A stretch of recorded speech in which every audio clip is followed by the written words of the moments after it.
Hmm. This is so interesting, and I'm curious, like Dr. Ross, just to try to, as we've been talking about this idea of like just like building the case that there might be something like supernatural going on here. What else would you say with regards to like, is there anything else with regards to like showing that there's some validity to like this idea of there being some sort of supernatural element, so to speak, with regards to the UFO sightings? Because I think like for a lot of people, like it can be very hard to try to like understand this at first, because there's a lot of what we're told in culture about what's going on here. So yeah, is there anything else you want to add? Yeah, I think where you can get some insight is when you talk to people who've had close encounters of the third kind, where they claim to be visited and had conversations with these so-called UFO beings. And here in the US and around the world, you've got UFO cults, UFO religions. And in some of these close encounters of the third kind, the human contactee goes into a trance. And while they're in that trance, they wind up writing.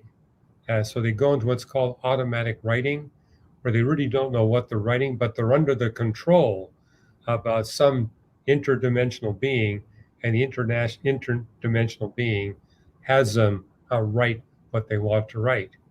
A good example of that is the Arantia book. It's in some editions more than 4,000 pages long. And if you read that book, about a third of the content is denying the deity of Jesus Christ.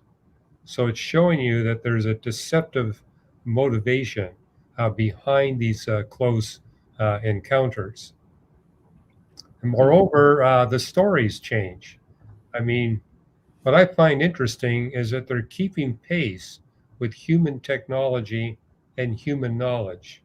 So, for example, the UFOs back in 1900 were slow moving dirigibles in the atmosphere, a little bit better than the dirigibles that we humans had.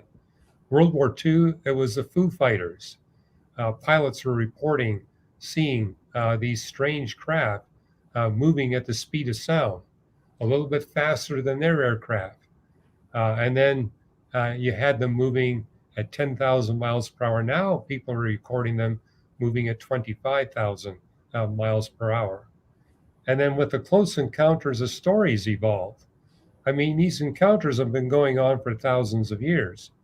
But what's happening, for example, in the 1800s, these UFO beings would say, well, we're from the backside of the moon. But when the general public became aware that life is not possible on the backside of the moon, they changed their story and said, well, we're from Venus. And when people realized how hot it is on the surface of Venus, they said they were from Mars. Now, the story you're getting in these encounters, we're from a distant planetary system. And that's why I put a chapter in Lights in the Sky and Little Green Men, making the point that it's physically impossible for beings any larger than the size of a termite to be able to traverse interstellar space without being killed, regardless of technology. Technology doesn't make any difference.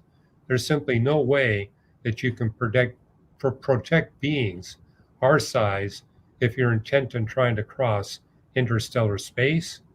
And then I know a number of astronomers, many of them are friends of mine, that are involved in the search for extraterrestrial intelligence signals, and that they publish papers in the astronomical literature basically saying we can guarantee there's nothing intelligent within 300 light years. Well, that means if you're going to claim that these are beings from another planetary system, they must have somehow traversed at least 300 light years. And you cannot traverse interstellar space at greater than 1% the velocity of light. If you do, you'll be killed. And it is relatively empty, but not completely empty. And so now you're looking at a minimum of 30,000 years for a one-way trip.